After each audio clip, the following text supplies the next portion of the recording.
All right, good morning. Thank you very much, Anjum, and welcome to the Future Series. I'm delighted that many of you, and at last count, we had over 120 people around the world in about 15 different countries joining us. So very, very warm and wonderful welcome from here in New York and to all of you.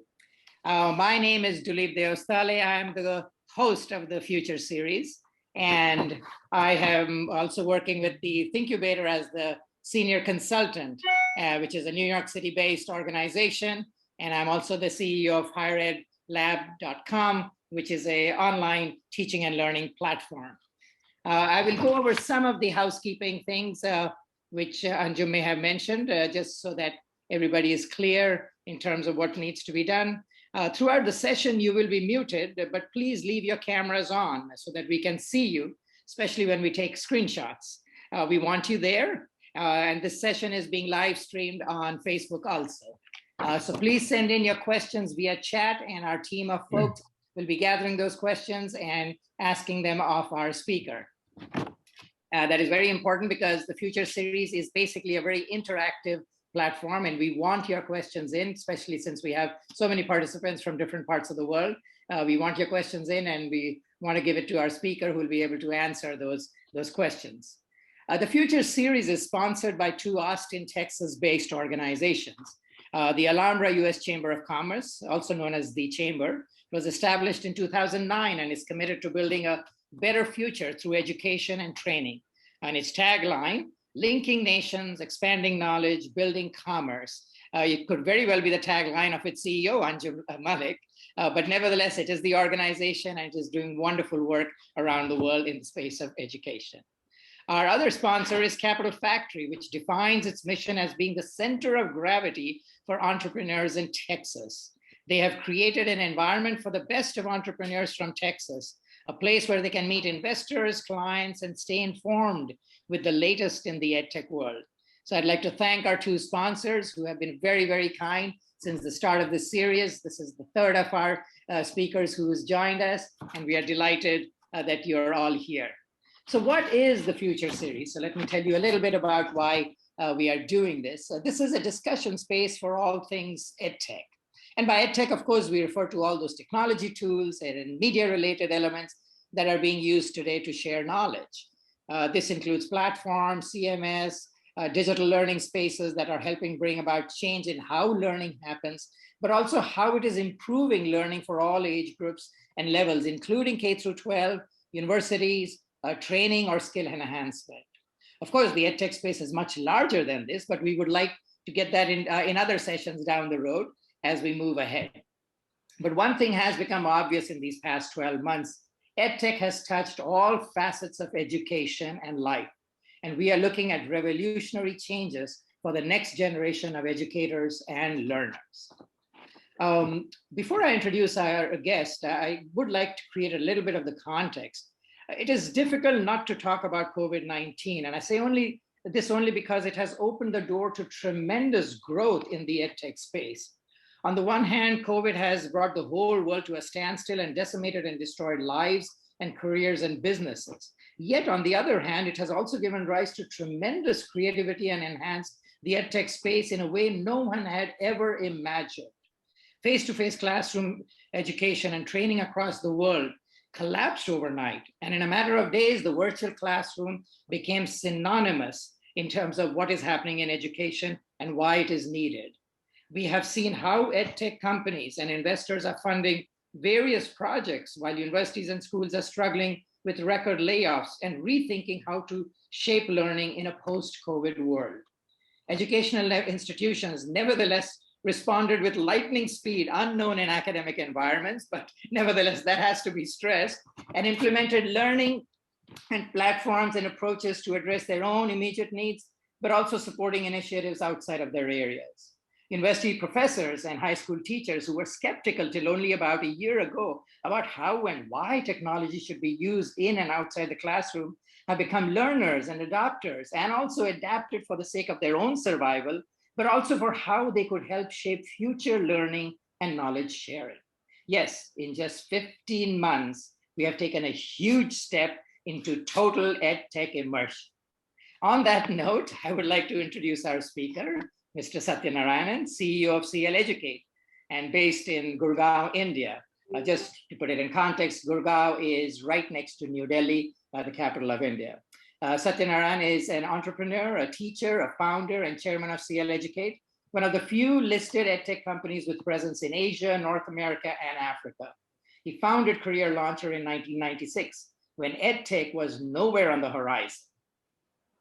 And there's one interesting facet. He's also a poet who has published 3 books. And for me, that's personally very fascinating, as I am a professor of literature, and I find that extremely amusing and very refreshing to hear. And I have taken, Satya did share some of those things with me, and I've had the pleasure of listening to it, and it has been truly amazing. So thank you, Satya. And before we start, a little bit about CL Educate. It's CL Educate Limited is a well-diversified and technology-enabled provider of education products and services across the education value chain. And the company has emerged as a market leader in its core consumer and enterprise-focused businesses and continues to entrench itself with multiple product offerings across physical and digital channels of delivery. The company provides test preparation, content development, and vocational training for engineering, civil services, banking, government entrance exams, and a whole lot more. And it serves customers all around the world. So welcome to the Future Series, Satya. We are delighted that you have been able to join us at this late hour in India.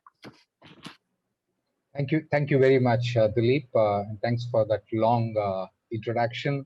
Even I wouldn't have done such a good job of it. And thanks, I must start off by thanking both Anjum and you for inviting me here. And I'm delighted. Back to you so that we can get started. Sure, definitely. So on getting started, I do want to start it off with CL Educate. Tell us a little bit about CL Educate from your perspective, the story behind it, and where you are today. I think the definition part and the scope part you have actually already well covered. Perhaps I will only add 1 or 2 micro dimensions to it. It was not a grand vision-led start off 25 years ago when I started. It was a mischief in some sense to escape from work or the very boring corporate sector and wanting to do something that I love, which is in and around teaching and youngsters and kids, etc. But the organization kept evolving as it met more and more success or goodwill got generated. And the journey isn't any different today. It's been a journey of 25 years with more failures than successes, but fun and joy have been constant companions right throughout. Now it's called EdTech, so it looks more glamorous and more romanticized, but the work, etc., remains the same. All right.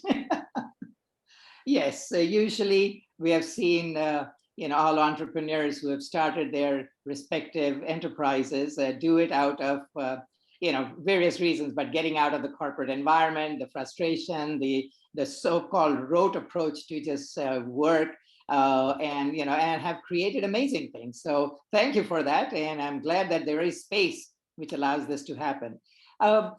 Just focusing a little bit on CL Educate and a little bit in terms of future thinking. You and your team manage a lot of data, and you see or predict what may be coming along. In the kind of things happening in EdTech, in your opinion, what can EdTech do to address the tremendous inequalities in India and maybe across the world also? Absolutely. I think wonderful first question to dive deep into that aspect, Duleep. I think the most outstanding and at times counterintuitive thing about technology is that it is somehow seen to be perceptually it is seen to be rich people friendly, whereas every single technology that has always changed the world always has gone and done its greatest service to the poorest of people, whether it is a public transport, a train, or recently a mobile or anything. So in EdTech actually is coming together of 2 things to deliver the third thing, Duleep. I'm kind of oversimplifying it. Education is about, as you know, giving access, number two, coupled with quality to deliver outcomes. Education is the most hard measured consumer service in any segment, any place.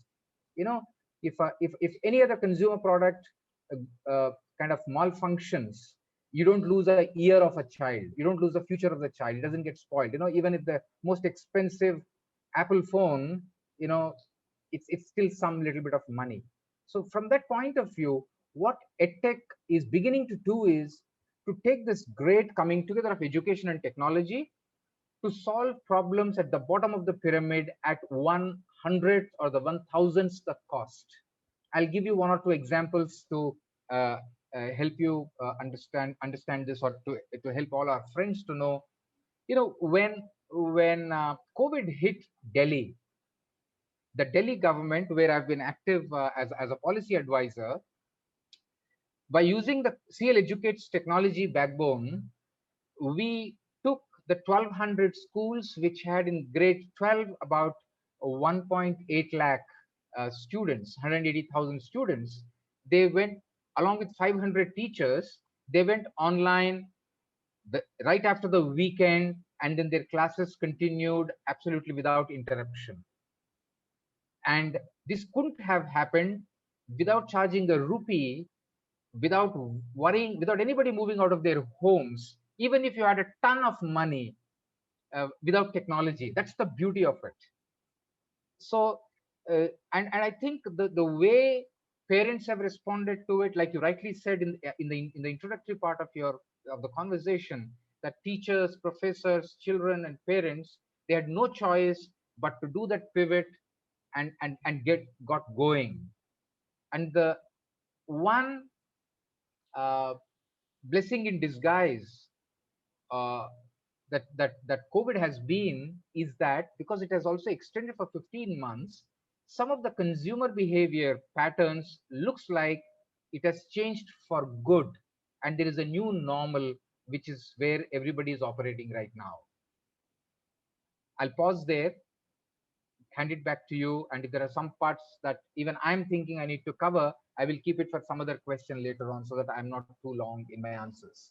That's definitely fine. And I'm sure it'll open the door for people to ask questions rather than me asking a question. So I would encourage our listeners to start sending in questions as we move along. But harking back on what you just said, one of the challenges for India, and I'll focus a little bit of India and then we can move into other spaces, it has been, on the one hand, access. In terms of access to education, given its sheer number. I mean, we're talking about a country where the underage, under 30 population of the country is double that of the United States, or 1.5 times of all of Europe. Those are huge numbers to play with. And as other countries, Western democracies, struggle with it, India has a different challenge in terms of how to provide this. So on the one hand, it's access, and the other issue which you did mention is financial. How do you make these two things work? And since you're a policy person, how are you trying to address this, or how is the national environment trying to address this? Okay, I'll take that in two boxes. One is the K through 12, another is beyond 12. Right. In K through 12, India has achieved what looked like a Herculean task when we were kids, which is giving access to education. Today, India has solved the problem of access to education. India is now coping with the challenge of excellence in education as far as K-12 is concerned. Whereas, if we come to the other side, which is 18 plus, India still is coping with the challenge of access to higher education.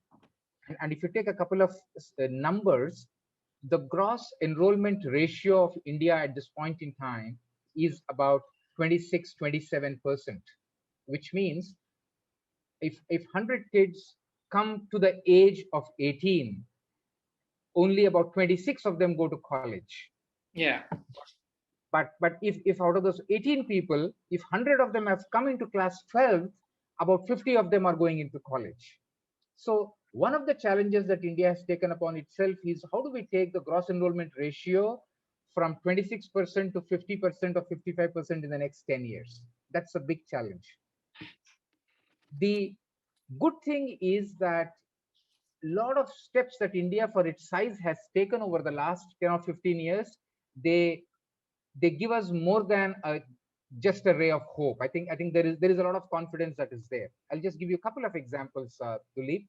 One is the capacity building among the premier institutions. India has done the best in the world in the last decade. When I say that, high quality campuses like new IITs, IIMs, law schools, AIMS, design schools, fashion schools, over 125 of them have come into existence, and they would work as the hubs for higher educational reform and transformation in their geographies.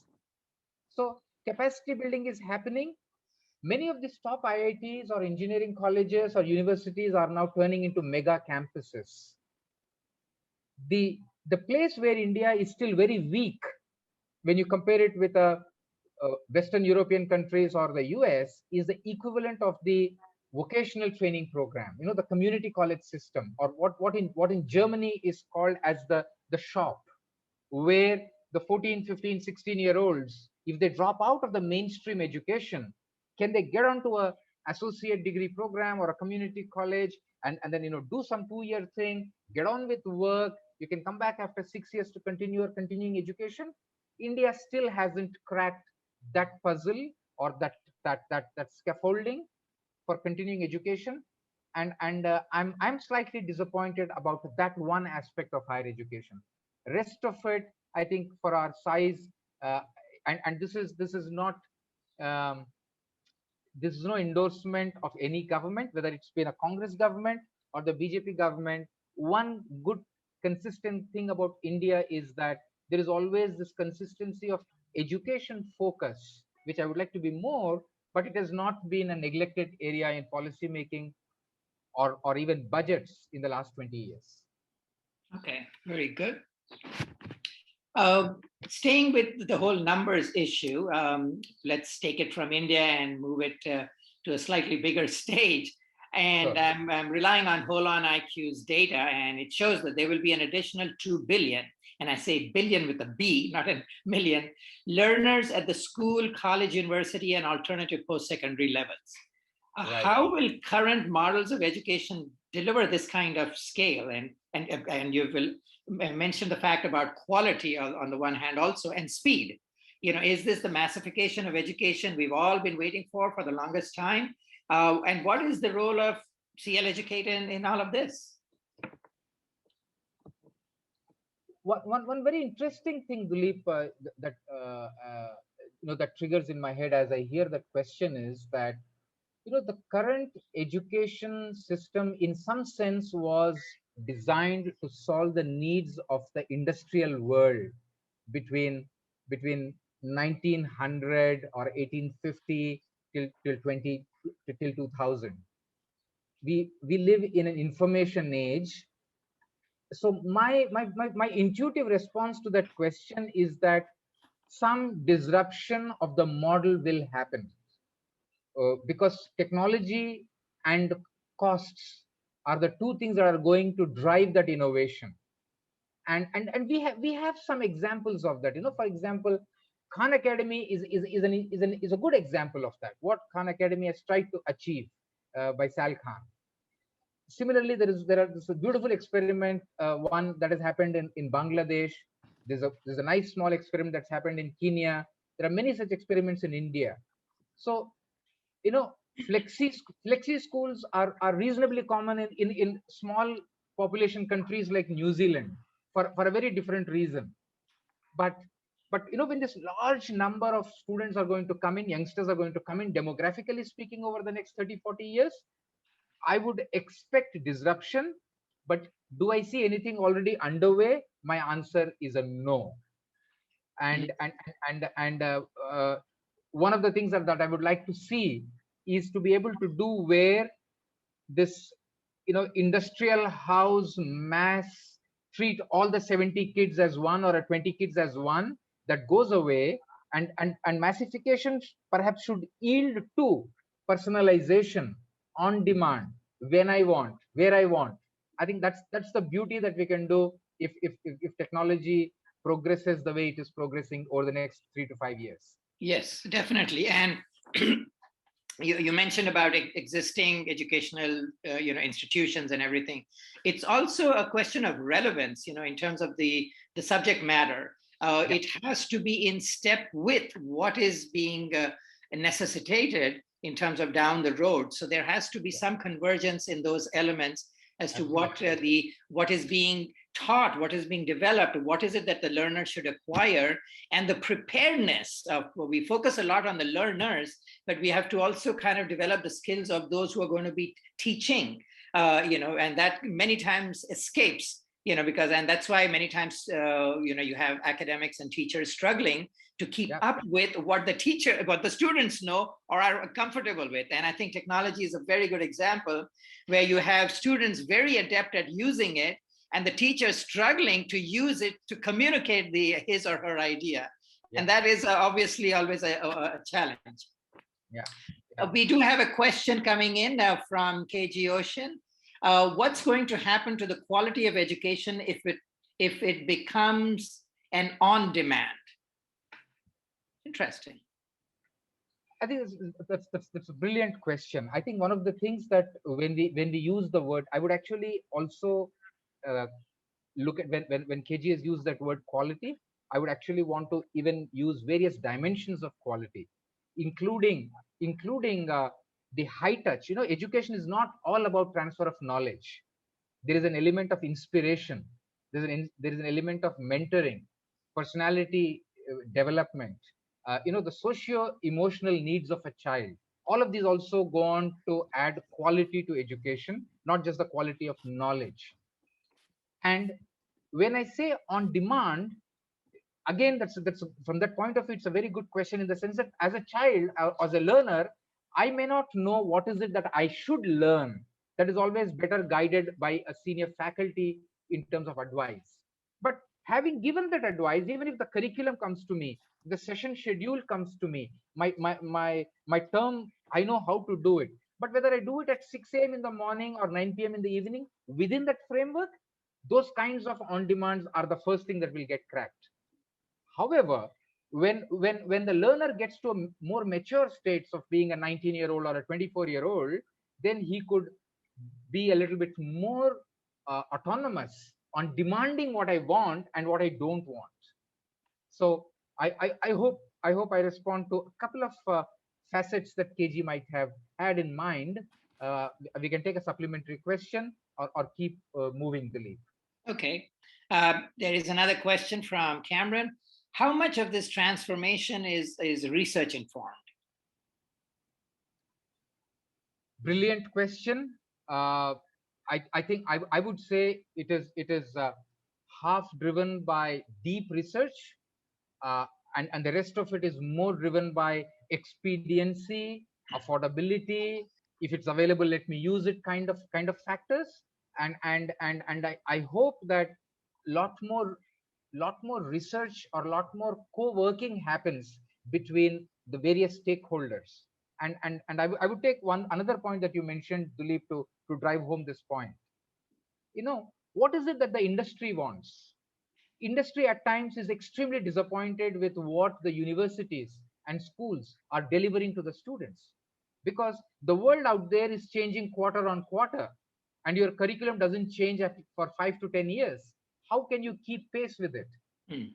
And chances are that one of the most disruptive movements are going to come, because it's going to be sponsored by the final beneficiaries. It could be research organizations, it could be corporates who are going to say that. And it has already begun. For instance, Deloitte now says globally for their recruitment that I'm not going to look at your degree. I'm going to give you my own entry gate test, and if you pass through my hurdles, I can give you a job. I don't care whether you're from a UC Berkeley or an IIT Madras, or from University of Melbourne. I don't care, as long as you have these things that I'm looking for.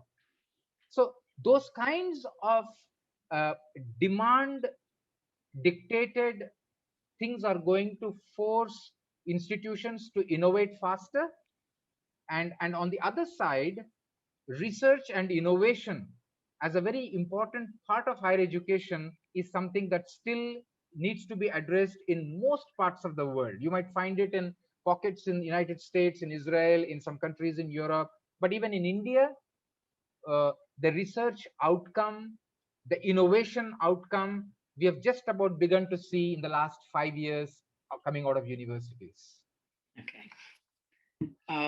There's another question from Calvin.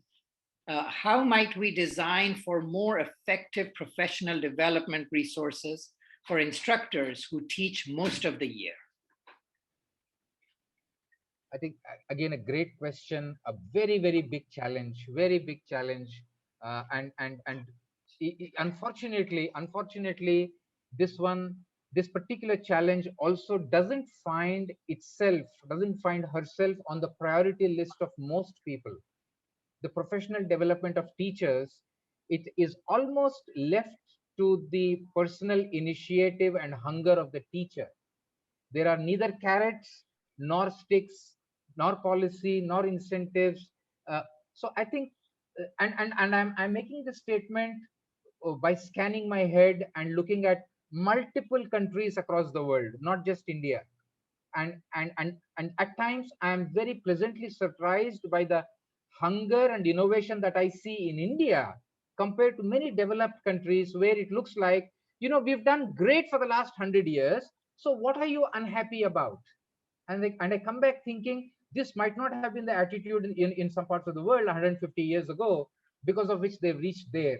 And I see that hunger when I travel to Nigeria, I travel to Kenya, South Africa, India, Indonesia, and I don't find that in some parts of the country where you go there looking up for that kind of a innovative approach to disrupt older models and set up new models, including professional development. Yes, that's very true. Thank you. Because you require even the leadership to have an open mind in terms of entertaining that. And sometimes the system itself it strangulates. While you have a faculty member who would like to and actually develops his or her own skills and goes through professional development, the fear many times is, should I bring this up for adoption at a across this board level, and the feeling is, no, maybe I should not, and people get frowned upon. And I've seen it in many of my travels around the world as I engage with academics and systems, those challenges and frustrations. So that's very, very true. We do have another question from Koliat George. Oh, good evening. We certainly agree that education is not industry driven. But how do we get industry driven courses when the industry at large does not have time for academia? Good question, a real world question. And on this part, I have been a little critical about the education leaders. And allow me to say it, even if you disagree, I would politely want to apologize, but I hold this view. I really, my question, and when I'm interacting with the vice chancellors and directors of these top institutions, Duleep, and could you kindly tell me whose question was that? This is from a George. George, okay. Koliat George. Okay, all right. Yeah, Koliat George. So Koliat, one of the things that I always ask as a diagnostic question to the education leaders when I'm interacting with them is, I tell them, can you pull out your mobile phone? Okay, and then can you search for 5 CEOs who are on your speed dial with whom you have had interactions on a WhatsApp in the last 1 month or 3 months? What does it tell me? It tells me that if you are not seen as same statured as the CEO of a company, don't expect him to have time for you. And I can give examples from professors from Indian IITs who would be picked up by a CEO from the airport because he taught him 25 years ago. And if Professor Sadagopan, who was the director, founder of IIIT Bangalore, he lands up in a city, he has a challenge scheduling his dinners in the US. If he goes to US, he finds it challenging to say no to his students. who he has taught in the last 40 years. And guess what happens? In the first 10 years of creating Triple IT Bangalore, he began to get the kind of funds that many older IITs couldn't imagine getting it. Similarly, Ashok Junjunwala of IIT Madras. So my response back to the academic leaders is, don't expect a favor, demand respect, and you will have money. Okay. And CEOs also are as selfish as you and I are. If he sees value, he will line up and come to you. Okay.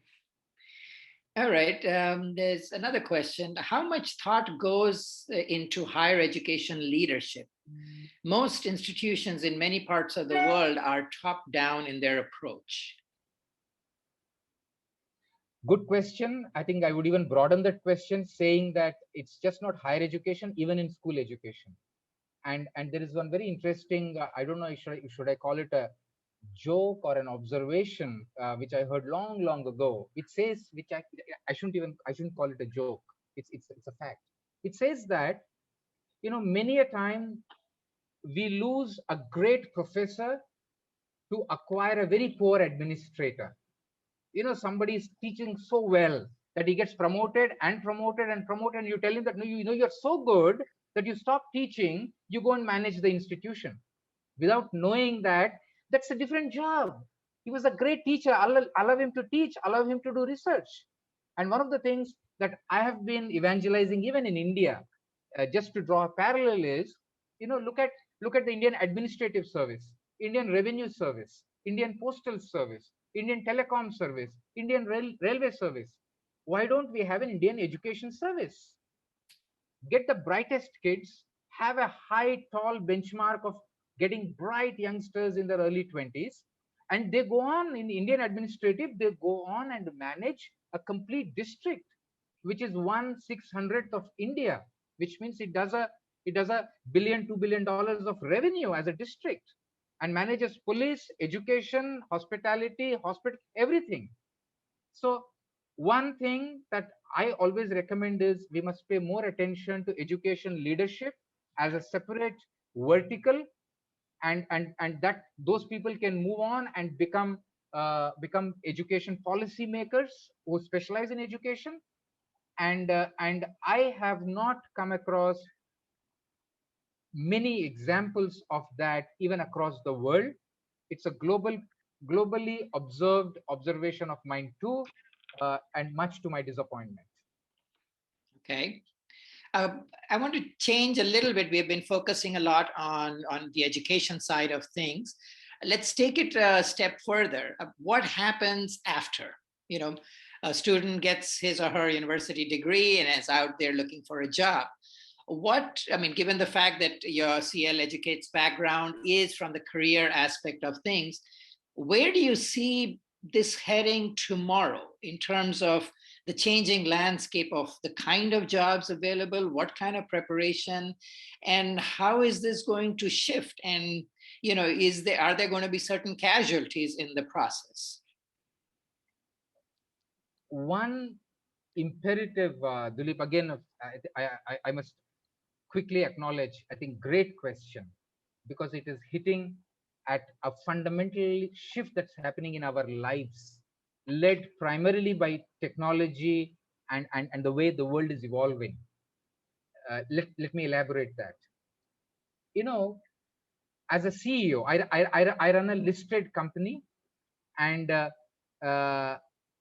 if I don't update myself with very real world hands-on skills, every year, I feel outdated. And there are times when I feel outdated at the end of the month, or feel renewed because I learned something new from a young colleague of mine, because he pulls out a tool and shows it to me, or I meet an entrepreneur who's solving a real world problem by using some technology that he has hacked. So with this background, what am I saying? I think continuing education, Duleep, is here to stay. Companies, organizations are going to insist that, what badges did you add in the last 1 year? Don't tell me that you are a PhD from Harvard in 1999, you tell me, what did you do in the last 1 year? What new skill did you acquire? If you're a researcher, what new papers did you publish? Did you file for a patent? Did you create a technology? Did you add new skills? I think, which means it's going to force people to continuing to seek education, and business models are evolving, emerging. Coursera is one example there. Udemy is an example there. But there's going to be more innovations, more experiments led by this changing world, and some bright entrepreneur, could be an institution, could be a company, could be an individual, an entrepreneurial venture is going to make this continuing education also a very successful venture, a bunch of them across the world. But that's how I see post 25 or post 30. And imagine this, Duleep, there today, you go to countries, there are employment exchanges for octogenarians. There are countries where active people who are 80 plus and 90 plus and 100 plus who are alive. At 80 plus, they are productive. How do you use them? In India, we are seeing it. People who are retiring now at the age of 60, 62, 65. It's not the same the way they were when we were kids and they were 65. So 60-year-old person, 60-year-old today is ready for second employment for another 20 years. But the question is, what skills do you have? Yes. So I think it's a fascinating development. And as the population of the world ages, Duleep, like you said, 30% of country, 50% of a country, 70% of countries are 30, 35 in younger countries like India, Indonesia, Bangladesh, etc. Imagine what will happen 30 years, 40 years from now. This entire population is going to shift to the right. I think it's a very fascinating world for the next 50, 100 years. I'm sure everybody felt that in their life journeys. Yes, definitely.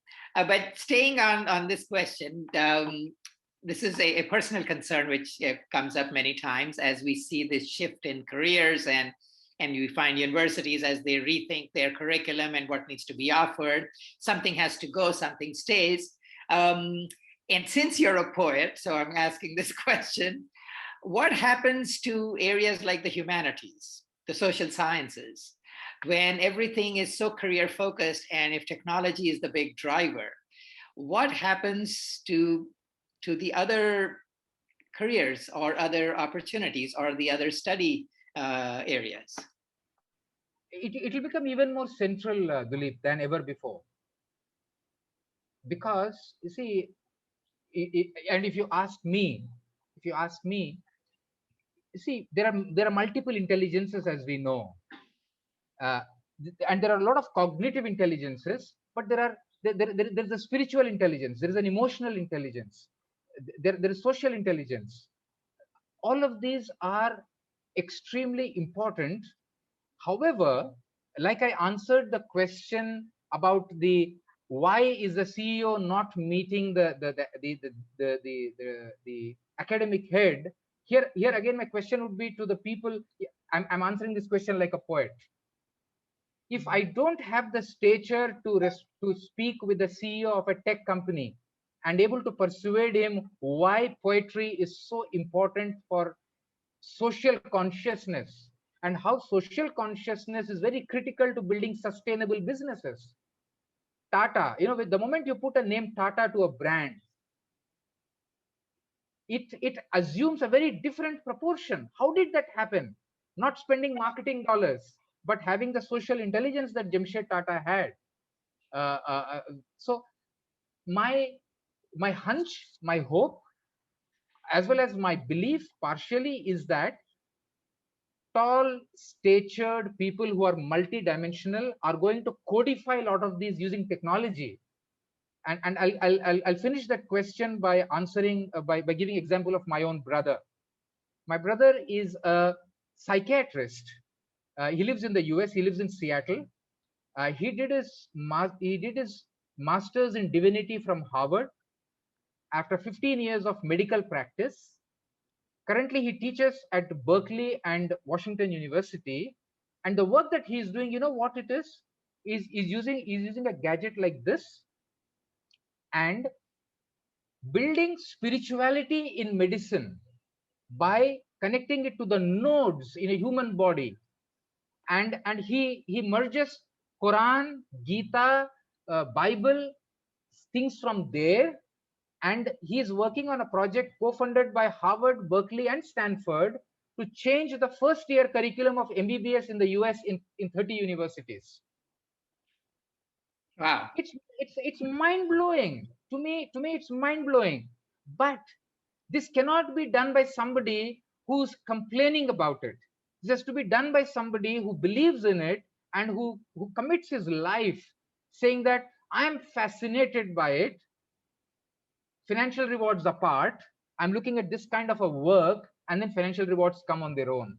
So I'm quite fascinated by the possibilities, especially because there is technology, Duleep. Okay. Earlier Urdu, I write in Urdu, as you know. Yes. Today I can teach you Urdu in 5 sessions of 15 minutes each, because I can use technology and I can teach anybody anywhere in the world. Earlier I could not have done that. Right. I think it's very, very fascinating. I just get excited when you ask such questions. Well, I'm glad that there is that level of excitement. We might suddenly have a flood of people who might say, "Can I learn Urdu from you?" But let's go back to some questions which have come along. Right. This is Cameron. What is your approach to student assessment? Is it standardized testing or real world assessment? See, I think it has to be specific to the area that we're talking about. For example, we always talk about in education, whether it is knowledge or skills or attitude. You see, so a knowledge can be tested any place, anywhere. I don't, I don't need too much of infrastructure. It can be a multiple choice questions that shows up on the screen. But if it is a skill, which means like swimming is a skill, you can't ask me to do a written exam of swimming or playing tennis or coding, mug up the answers and give it. I need to swim or play tennis or code and show it to you. There, the real world has to be there. Third is attitude, which needs social context, observation of behavior, whether it is observed without my awareness or observed with my awareness. So it would be always a mix of these, depending upon what am I testing, who am I testing, and what is the purpose of that testing.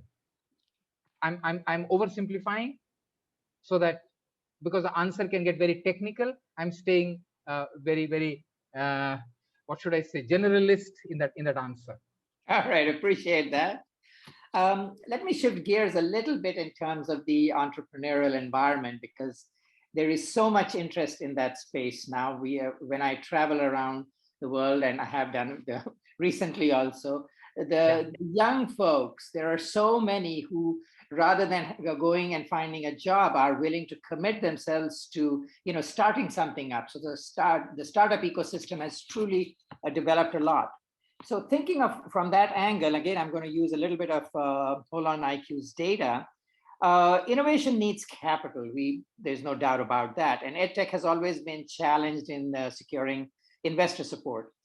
Venture capital investors can see some favorable dynamics of the global education and training market. And they have invested over 16 billion or so into 2020, which is double of what it was in 2018. While this will grow, it is also not evenly spread across the world. And it is weighted a lot in favor of the late stage mega rounds. How do you see this impacting innovation at the early stage, which is what is really needed? How can we move ahead in a kind of setup? Taking the early part of your question, Duleep, where you mentioned about innovation needs capital, I'll, I'll take refuge in that Hindu mythology, and to help all our friends from across the world. You know, there is something that our mother always said when we were kids. She said that you chase Saraswati, which is the goddess of knowledge, and Lakshmi will chase you. Lakshmi, as you know, and for our friends, Lakshmi is the goddess of wealth. Okay, I'm drawing that truth, that understanding to the question that you asked, which is innovation needs talent. Talent to me here is a synonym for Saraswati. Innovation needs talent. There is no innovation that's happening in Saudi Arabia. Saudi Arabia has endless amount of money. Why is innovation not happening there? Look at what Israel has done. You jump and you're into a neighboring country, but look at the number of Nobel Prize winners. It's the talent, and where there is talent, money will line up and come. So that's part one of the question, and I'm glad this is the case, because each one of us sitting in this room, chances are that is a product or is a standing testimony to this fact of life, that by dint of your talent, your efforts, your contribution to the society, you were rewarded back by the society. That's point number one. Point number two, coming to the more material part that you're saying, see, you know, we can be very critical about why is this happening here, why is that not happening there, but there is always a stage of evolution, and there comes a stage where things begin to happen naturally. For instance, 30 years ago, 40 years ago, the word innovation wasn't heard in India. When I started off my company, I didn't know 99 out of the 100 things that I know now. But today, the youngsters coming out who's of my age, he's getting so much of it now that at times we think, are these kids spoiled?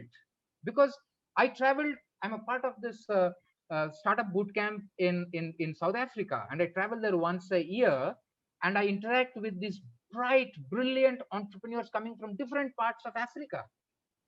There's one example, there's a company called Kuda Bank. Mm-hmm. We started that, we put about $30,000 for 8% in that company 5 years ago, Duleep. About 3 months ago, it has raised money at a valuation of $250 million. Remarkable. And it was a very simple mobile banking solution. And this boy had done it because he comes from a very remote part of Zimbabwe, and he built it for his grandmother who runs a kirana shop, and he was solving the problem for her. Would you know that the WhatsApp commerce was not built by WhatsApp? It was not built by Facebook. It was built by a 22-year-old youngster from Africa, coming from Kenya, as a local model. And one of the investors took it to Bay Area. He lives in California, is a good friend, is part of the team. He took the boy there, and then it got acquired. So, the wonderful thing about the world is, I'm an optimist. The wonderful thing about the world is, I think there is no time, there is no energy to be negative about it. There are wonderful people, opportunity. Nobody wants to suppress great talent. So whatever little extent I and you can do, we must give that helping hand. $10 is a lot of money. Can you imagine? I invested in a company $7,000 because that boy ran up to me at the airport. He saw me at that startup workshop that happened in Cape Town. He missed me. He followed my cab to the airport, came and presented the plan. And you know how much he was asking? He was asking $7,000. He was doing fashion retailing on mobile. Mobile banking was as penetrated in Kenya when Americans and Indians were saying that this is not possible. And that's where, when arrogance comes in, when entitlement comes in, that's when innovation keeps going down. I think foolishness, hunger are needed, like Steve Jobs said and went. And where there is hunger, where there is foolishness, there is no fear of failure. I think it will continue to do great, and I'm very optimistic about it. And in an increasingly borderless world, Duleep, it's so borderless now that if a kid writes on a LinkedIn to me or to you or to anybody here, we'll find a way to get him the money that he needs for innovation, because you and I now might have the money, but we may not have the fertile mind. I don't have the fertile mind that I had when I was 25. I would rather hitch on to a youngster who's 23, 25, and he has a crazy idea. And if my bargain is I just load about $10,000, $20,000, I'm saying that's a very easy bargain. And in turn, he can get what I have learned in 25 years by just WhatsApping me without spending a rupee. Imagine how wonderful the world has become. Yes, definitely. I'm not hopeless at all. No, and that is one of the things I have noticed in my own travels as I go to a lot of hub centers and innovation areas, and I talk with a lot of the young minds, both at the university level that are HubSpots and outside. The passion, the enthusiasm, the commitment. It's amazing to see that in various parts of the world. And you're perfectly right. It is not a question of money. It's not a question of anything. It is they're so committed. These are wonderful dreamers, the kind of things which you need around, that they are focusing themselves on coming up with a solution for something, whatever it is. It does not matter, but because they have seen a problem somewhere and they are addressing that. Now, what it grows into, that is, that depends all on how society responds. But the fact remains that innovation is definitely over there. Let me ask you a very, very open-ended question. What kind of EdTech idea would you like to see happen in the next, whatever, 5 years, 10 years? Something which will truly, something out of this world, something crazy, which nobody seems to have done. But what would you like to see?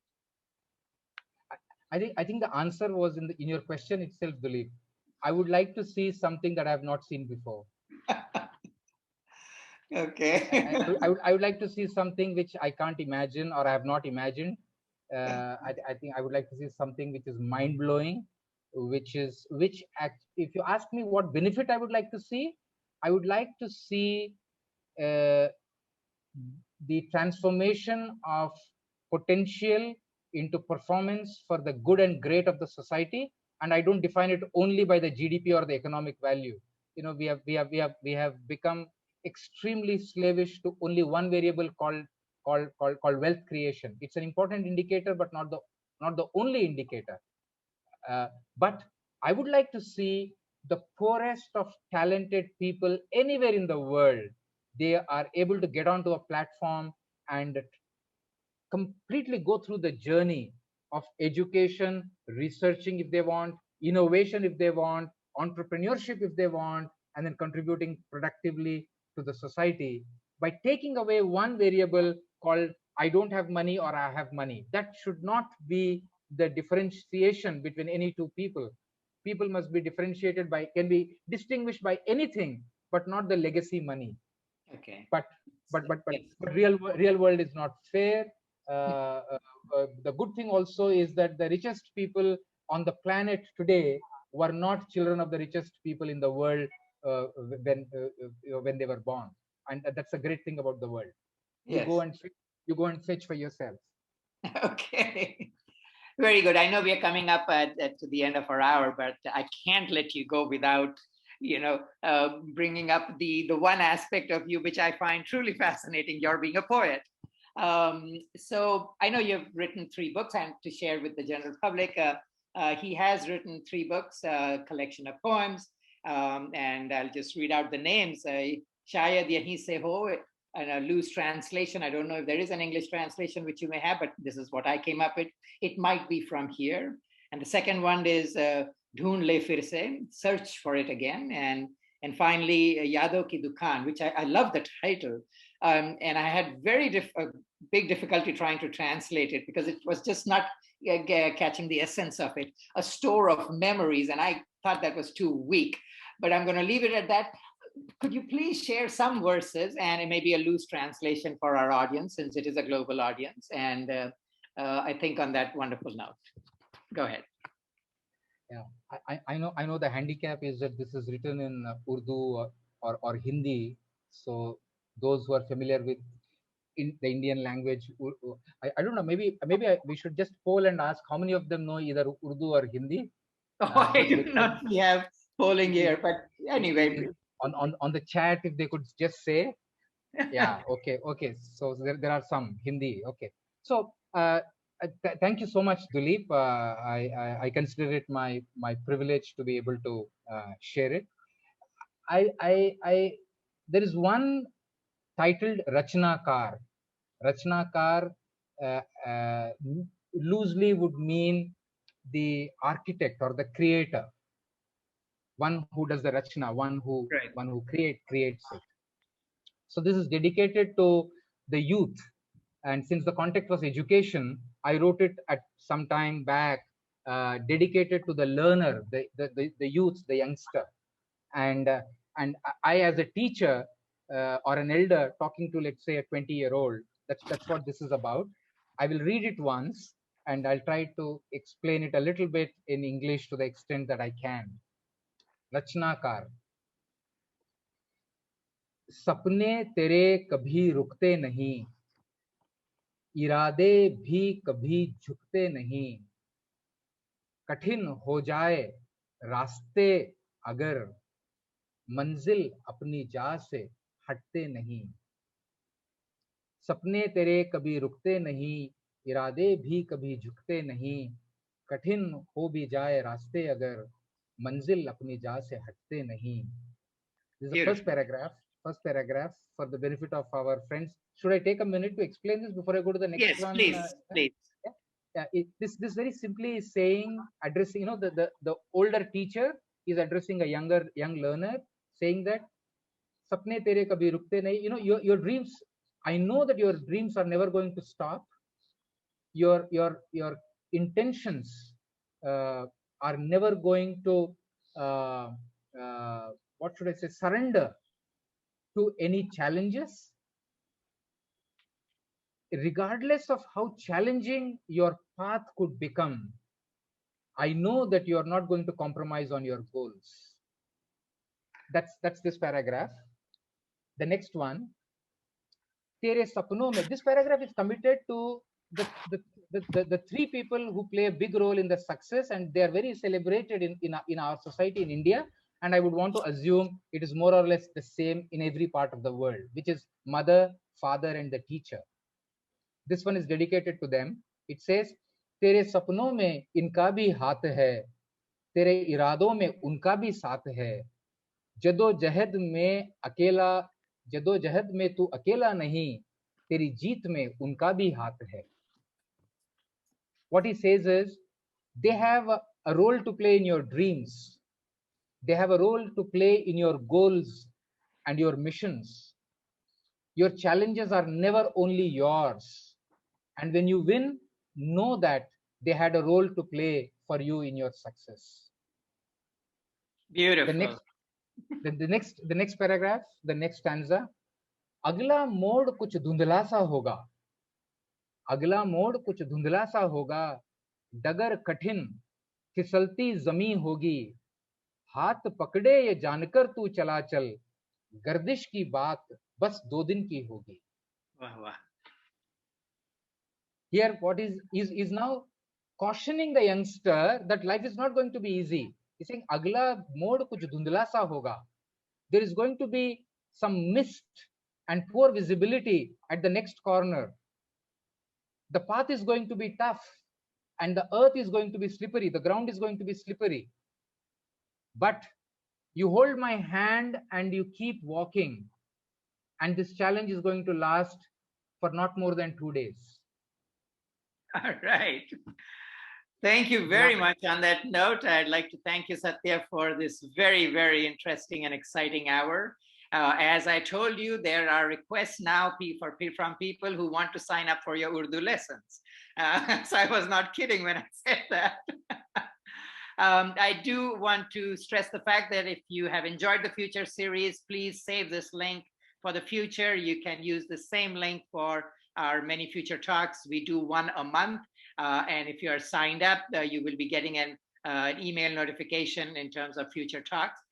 Thank you so very much to everybody. Our nearly over 120 people, I'm being told, have signed up for this talk today from 15 countries. And I know people may have missed it. If you want to share it, this will be up on the live, I think, on the website very soon, and you can share it or revisit it and get your questions answered if you want to just send it individually. Thank you, Satya, so very much, and to our two sponsors and Anjum. And I will see you next time. This is Duleep Deosthale signing off from the Future Series. Thank you, and have a wonderful day wherever you are, or evening, and good night to you, Satya. Thank you, Duleep. Thank you, Anjum. Thank you, everybody. Bye-bye. Bye.